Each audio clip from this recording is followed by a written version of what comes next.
Ink Ribbon. Put on your shades and get ready to catch some sun, because today we're going back to the 80s and taking a look at the game that made 90s kids nostalgic about the 80s during the 2000s. I know the title might be confusing, but I specifically wanted to do a facts video on the city itself, not the game as a whole. So with all that out of the way, let's get to it. From real-life inspirations to shooting the moon, here are 50 facts about Vice City. Vice City is based on the real world of Miami, Florida. The story is also decade appropriate because it was known as the epicenter of drug smuggling during the 80s. In the tourist guide that comes with the game's manual, it states that in 1986 the population of Vice City was 1.8 million. Vice City was also featured in the game Vice City Stories, which takes place 2 years earlier than the main game, and you play as Victor Vance, Lance's brother. Vice City Stories features a lot of differences in landscape and locations, such as a trailer park in Little Havana and fairgrounds in Washington Beach. The only sports team ever mentioned for Vice City are the Vice City Mambas, which are most likely based on the Miami Dolphins. The Vice City Mambas star player is B.J. Smith, who is a parody of O.J. Simpson. He owns the Sunshine Autos car dealership, and eventually you can do missions for him. One of the smaller yachts you can find around Vice City's waters is likely based on the boat from the 1995 film Carlito's Way. The lighthouse on Venice Beach was originally missing in the beta. Even though you can travel all the way to the top of it, it doesn't really serve a purpose in the game or story. If you take the camera through the walls of the Ocean View Hotel, you can see that the opening cutscene room is hidden within the walls here. The strip club in Vice City is called Pole Position, which is a double entendre, but also possibly a reference to the 1982 game Pole Position, especially given the racing flags on the sign. The military base is well guarded, but if you manage to infiltrate it and survive, you can find several unique vehicles, including the gunship helicopter and of course, the Rhino, but only after collecting 90 hidden packages. The Ocean View Hotel is based on the real-world hotel The Clevelander, and was actually called that in the beta version. The North Point Mall features store names that are all jokes and double entendres, including Shaft Hot Dogs, The Vinyl Countdown, and The Gash. In downtown Vice City, there is a building with a window you can jump through to reveal a literal Easter egg. Another Easter egg is Apartment 3C, where you can find a bloody scene referencing a scene from the movie Scarface. More obviously, another big reference to Scarface is the Vercetti Estate, which is almost identical to the mansion in the film. There was originally a radio station called VCN, or Vice City News, that was cut late in development.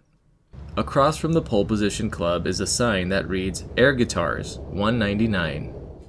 In places around Vice City, you can see various sea creatures, including dolphins, sharks, and even sea turtles. Watch it, doofus. Due to music licenses expiring, several big songs were removed from subsequent re-releases of the game, including songs by Kate Bush, Ozzy Osbourne, and Michael Jackson. Near the golf course, you can see a dead body wearing cement shoes underwater. If you watch the airplanes on the runways, you can see that they land, move to a different runway, and take off again, never letting passengers on or off or even parking. Some pedestrians get around via roller skates. If they happen to go onto dirt or grass or sand, they can't traverse and will repeatedly trip and fall.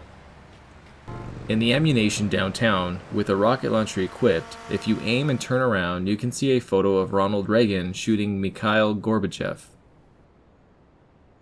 Starfish Island was originally called Star Island, in reference to the real island it's based on.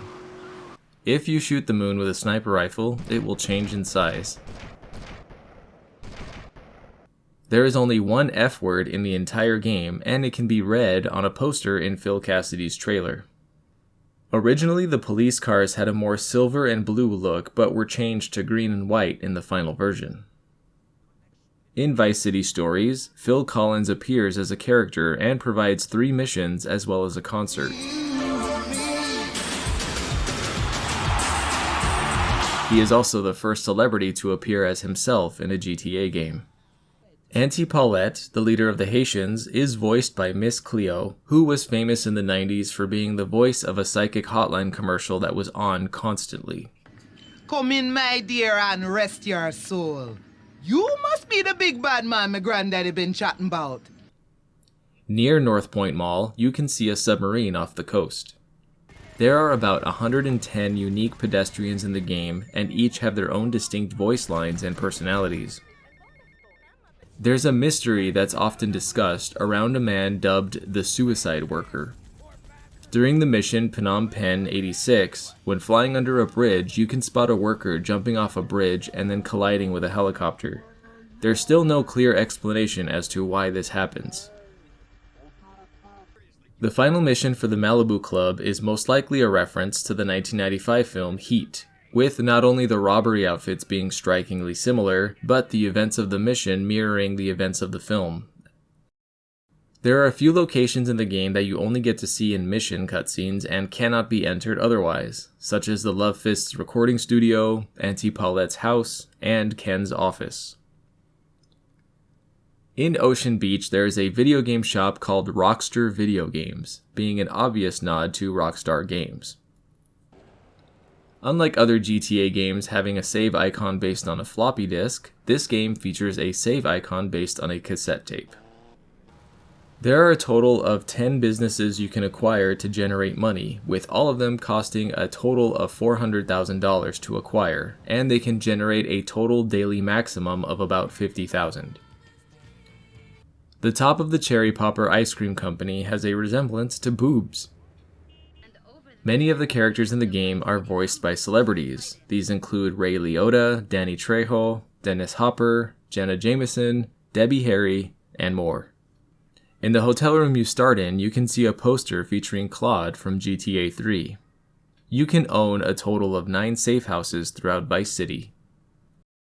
Many of the cars are inspired by iconic cars of the decade, such as the Deluxo being inspired by the DeLorean, the Cheetah being based on the 1984 Ferrari Testarossa, and the Infernus being based on the Lamborghini Countach, just to name a few.